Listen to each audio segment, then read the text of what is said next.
ہم بات کرتے ہیں انشاءاللہ کہ گناہوں کے جو ہے وہ اثرات کیا ہیں انسان کی زندگی پہ، اور کیوں انہیں چھوڑنا چاہیے اور کیوں ہمیں موٹیویٹڈ رہنا چاہیے انشاءاللہ کہ گناہوں سے بندہ دور رہے۔ سب سے پہلی بات تو یہ سمجھ لیں، دیکھیں کہ گناہ کی نیچر ہی ایسی ہے کہ وہ آپ کو نقصان دے گا۔ یہ اس لیے نہیں ہے کہ اللہ آپ کو پنش کر رہا ہے، اللہ تو انسان کو پنش کرنا چاہتا ہی نہیں۔ قرآن میں ہے، سورہ نساء میں اللہ کہتے ہیں اللہ تمہیں پنش کر کے کیا کرے گا اگر تم اللہ کے ماننے والے اور اللہ سے استغفار کرتے ہو، اللہ کا شکر کرتے ہو۔ اصل میں تو انسان خود پنش کرتا ہے اپنے آپ کو۔ تو جس طرح ایک ریڈیو ایکٹیو مٹیریل نقصان دہ ہے، اس کے قریب آپ جائیں گے آپ کو کینسر ہو جائے گا گاما ریز کی وجہ سے، اسی طرح گناہ ہے، آپ اس کے قریب جائیں گے ہو ہی نہیں سکتا آپ کو نقصان نہ ہو، نقصان آئے گا ہی آئے گا، تو وہ ہم خود اپنا نقصان کر رہے ہیں، ٹھیک ہے۔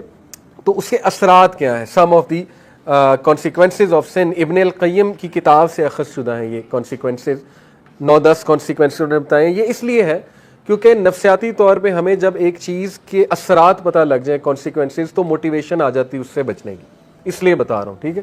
پہلی چیز ہے جی کہ نالج سے ڈپرائیو ہو جانا، جتنا بھی آپ کو علم تھا جو بھی تھا اس سے ڈپرائیو ہو جاتا ہے انسان، کیونکہ نالج لائٹ ہے، نور ہے۔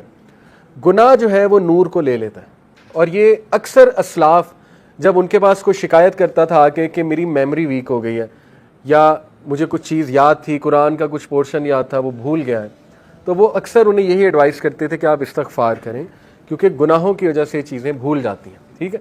تو یہ ایک بہت بڑا اثر ہے۔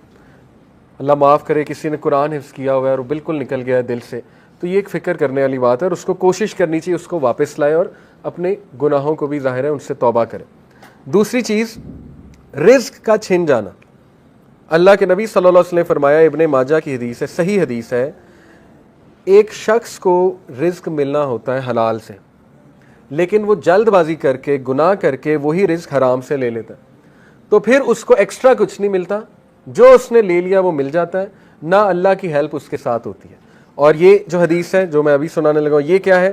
A man is deprived of provision because of the sins that he commits۔ انسان کو رزق سے ڈپرائیو کر دیا جاتا ہے اس کے گناہوں کی وجہ سے۔ اب یہاں پہ ہو سکتا ہے آپ کے ذہن میں سوال ہے کہ نہیں یار فلانا اتنے گناہ کرتا ہے، وہ تو موجیں کر رہا ہے، ٹھیک ہے، اس نے تو پلاٹ بنا لیے، یہ کر لیا وہ کر لیا۔ تو دیکھیں رزق 4 طرح کا ہوتا ہے: financial wealth, emotional wealth, social wealth, time wealth. ہو سکتا ہے اس کے پاس فائنینشیل ویلتھ ہو لیکن نہ ایموشنل ویلتھ ہو۔ ایموشنل ویلتھ کیا ہے؟ ذہنی سکون، وہ بھی رزق ہے۔ غنا، ٹھیک ہے، دل میں ایک سیٹسفیکشن۔ اسی طرح ایموشنل ویلتھ میں ہے جذبات پہ کنٹرول، اینگر مینجمنٹ اچھی، اخلاق اچھا، یہ ایموشنل ویلتھ ہے۔ ہو سکتا ہے وہ بندہ اس سے محروم ہو۔ آپ نے کئی لوگ دیکھے ہیں کچھ بھی نہیں کھانے کو لیکن ذہنی سکون ہے اللہ کی طرف سے، اولاد دی ہے اللہ نے، اولاد پل بھی رہی ہے ماشاءاللہ، اور نیک اولاد ہے، ٹھیک ہے، سب کچھ ہے۔ تو کیا یہ رزق نہیں ہے؟ بالکل ہے۔ سوشل ویلتھ اسی کو کہتے ہیں کہ آپ کی اولاد اچھی ہے، آپ کی بیوی اچھی ہے، آپ کا جو ہے وہ گھر والے اچھے ہیں، آپ کے ساتھ لائل لوگ جمع ہو گئے، تو وہ بھی رزق ہے۔ ٹائم ویلتھ، ٹائم میں برکت، آپ کے کام جلدی ہو جاتے ہیں، ٹھیک ہے، آپ کرتے ہی وہ ہیں جو اللہ سبحانہ و تعالیٰ کو پسند ہے، یہ ٹائم میں برکت ہے۔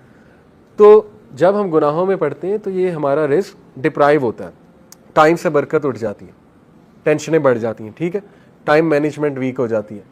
نمبر 2، آپ دیکھیں نا گناہوں میں وقت کتنا ضائع ہوتا ہے۔ اللہ معاف کرے اگر ایک گناہ عادت بن چکی ہے، 4 گھنٹے 3 گھنٹے لوگ اس میں پڑے رہتے ہیں، ٹھیک ہے، اور وہ ضائع ہو رہا ہے وقت۔ سوچیں کتنا وقت ہم جوانی کا ضائع کر دیتے ہیں، ٹھیک ہے، ان چیزوں میں، اللہ معاف کرے۔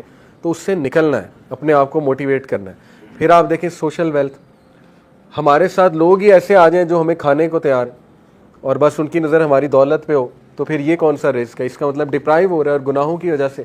پھر آپ دیکھیں ایموشنل ویلتھ، ذہنی سکون ہے ہی نہیں، ہر وقت ٹینشن ہے، ہر وقت سٹریس ہے، ہر وقت پریشانی ہے، ہر وقت منہ پہ شکایت ہے، تو اس کا مطلب گناہوں کے اثرات آ تو رہے ہیں۔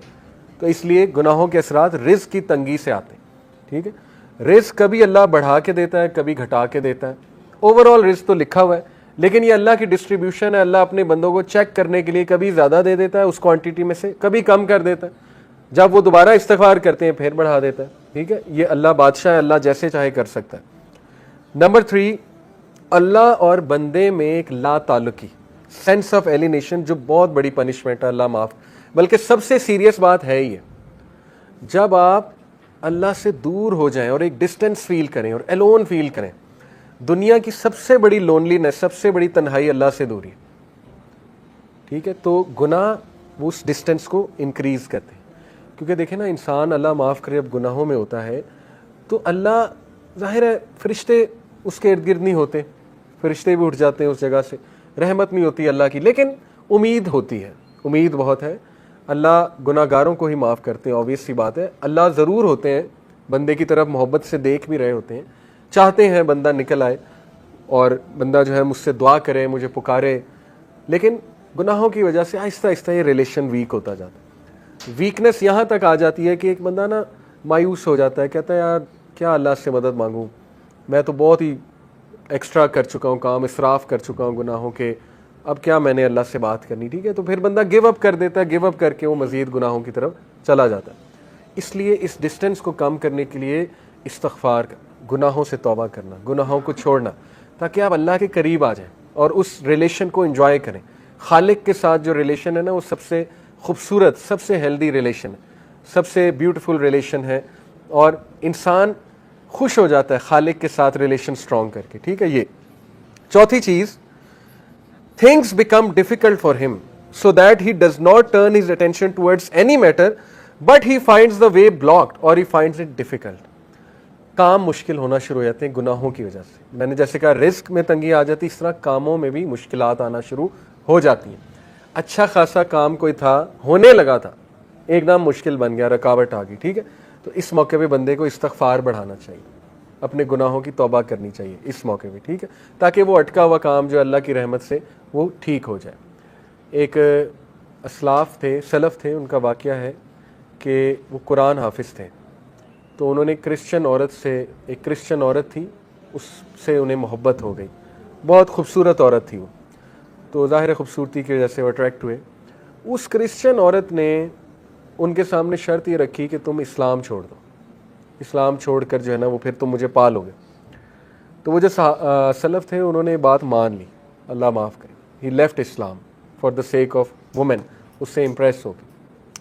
اور پھر جو ہے وہ ایک بار کہیں سے گزر رہے تھے, تو قرآن کی جو ہے نا وہ یہ آیت ان کے سامنے آئی, سورہ حج کی, کہ لوگوں میں سے کچھ ایسے ہیں جو ایج پہ کھڑے ہوئے ہیں, جب تک انہیں اچھائی آ رہی ہے وہ اللہ کی طرف ہے, اور جب انہیں کوئی مشکل آتی ہے تو وہ اسلام سے چلے جاتے ہیں, اور ایسے لوگ دنیا میں بھی خسارے والے ہیں, آخرت میں بھی خسارے والے ہیں. تو وہ اتنا روئے یہ آیت سن کے کہ اللہ نے مجھے میسج دے دیا ہے. انہوں نے توبہ کی اور واپس آئے. تو میں آپ کو بتانے کا مقصد یہ کہ کئی اسلاف آپ کو نظر آئیں گے جو بعد میں محدث بنے, بڑے بڑے ٹیچرز بنے, دیندار لوگ بنے, ان بہت ڈارکنس میں تھے, بہت زیادہ. جیسے عبداللہ بن مسلم کا واقعہ ہے, امام بخاری کے ٹیچر, شرابی تھے, شراب چھوٹتی ہی نہیں تھی. ٹھیک ہے, شراب کے نشے میں دھت تھے. ایک دن امام الشابی آئے, جو کہ اس دور کے بہت بڑے محدث تھے, گدھے پہ سوار تھے وہ, کیونکہ رسول اللہ کی سنت ہے, گدھے پہ رسول اللہ نے سفر کیا ہوا ہے. انہوں نے بڑا مذاق اڑایا. عبداللہ بن مسلم نے شراب کے نشے میں دھت بے شرمی سے ان کے سامنے گئے, کہتے بھئی کون ہو تم لوگ, تمہارے ارد گرد جمع ہو رہے ہیں.